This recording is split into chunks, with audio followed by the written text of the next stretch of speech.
Draft খতিয়ান আসলে জিনিসটা কি? আপনাদের অনেকেরই ড্রাফট খতিয়ান সম্পর্কে অনেক আগ্রহ রয়েছে, তাই আজকে আলোচনা করব ড্রাফট খতিয়ান সম্পর্কে।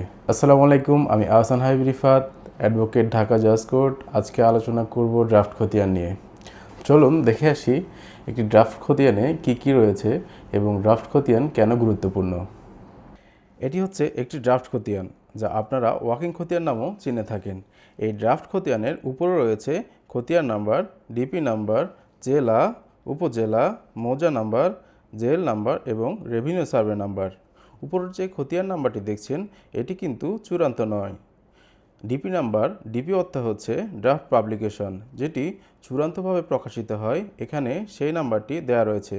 যেমন এই ড্রাফট খতিয়ানটি চূড়ান্তভাবে যখন প্রকাশিত হয়, সেটির নাম্বার হচ্ছে 25।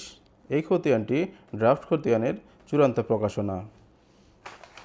একটি ড্রাফট খতিয়ানে সবচেয়ে গুরুত্বপূর্ণ যে কলামটি রয়েছে, সেটি হচ্ছে রাজস্ব কলাম এবং মন্তব্য বিষয়ক কলাম। কেননা রাজস্ব কলামে আপনার জমির পূর্ববর্তী দাগ নাম্বার পেয়ে থাকবেন এবং মন্তব্য কলামে আপনার পূর্ববর্তী খতিয়ানটিও পেয়ে থাকবেন। এখানে মন্তব্য কলামে 0/514 এবং 0/765 দেওয়া রয়েছে। এর মানে হচ্ছে এই জমির বিরুদ্ধে সেটেলমেন্টের জন্য 2টি মামলা করা হয়েছিল, কিন্তু এই জমি থেকে কোনো অংশ কাটা যায়নি। এছাড়া রাজস্ব বিষয়ক এবং দাগ নাম্বার বিষয়ক কলামে আপনারা দেখতে পাবেন এই জমিটি বর্তমানে রেকর্ডের সময় দাগ নাম্বার হয়েছে 414, যা পূর্ববর্তীতে 48 এবং 49 ছিল। পরবর্তী যেই ড্রাফট পাবলিকেশন অর্থাৎ চূড়ান্ত খতিয়ান হবে, সেটিতে এই জমিটির দাগ নাম্বার থাকবে 414।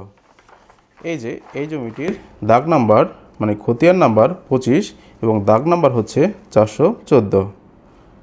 আপনারা এই ড্রাফট খতিয়ান বা ওয়াকিং খতিয়ানটি কোথায় পাবেন?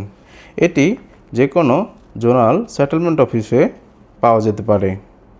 ড্রাফট খতিয়ান উত্তোলনের সরকারিভাবে নির্দিষ্ট কোনো পন্থা নেই, তাই অত্যন্ত সতর্কতার সহিত আপনারা এই খতিয়ানটি জোনাল সেটেলমেন্ট অফিস থেকে নিজস্ব তত্ত্বাবধানে উত্তোলন করবেন।